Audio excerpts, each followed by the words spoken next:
The studio in the heart of Lancaster, PA is my new home. My home, my first apartment. And I am more excited about this move than I have been about any other because it is mine.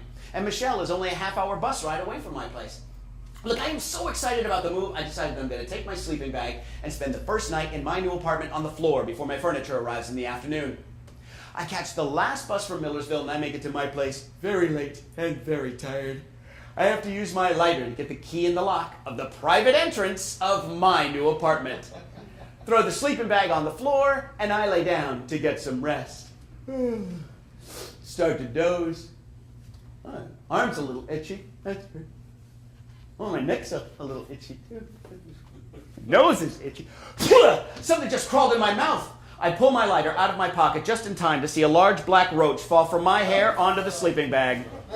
I jump up and notice the colony of bugs in my apartment. There's roaches, water bugs, bugs with multiple legs that look hairy, and these thin little black bugs I don't even know the name of. It's like I stepped into some kind of bug village and all the residents have come out to see the new species that has just moved in.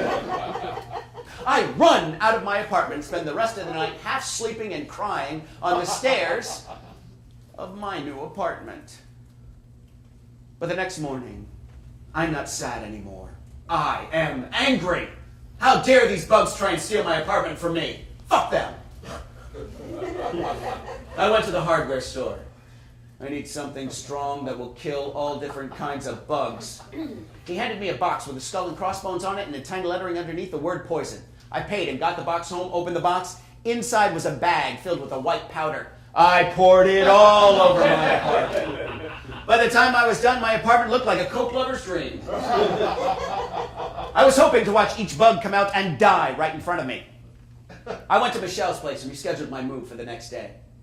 When I came back to my apartment in the morning, I literally had to sweep up all the dead bugs lying all over my floor. Ha! I won this round, you bastards. My furniture arrived, and for the next few weeks, I didn't see a single bug in my apartment. One day, I decided I was going to eat in instead of eating out. I went to the grocery store, got myself a chicken breast and some instant mashed potatoes. I am going to have a feast. I put the chicken breast on a tray, popped it into the oven, lit the pilot light, and turned on the gas. The familiar sound of the gas igniting gave way to a sound that I had never heard before. It was like a scream, and before I could even wonder what it was, a waterfall of roaches poured out of my oven. Somehow they knew I didn't cook, and they nested in my oven. They were everywhere. I had to jump up on a chair to get away from them. Where was I going to find them next? I went to Michelle's. You've been here like a lot lately. I need to study. You can stay for a while, but you cannot spend the night. As I was taking the last bus home, all I kept thinking about was how happy I was to be closer to Michelle and how happy I was to have my own apartment. And both of those things were just not working out the way I planned.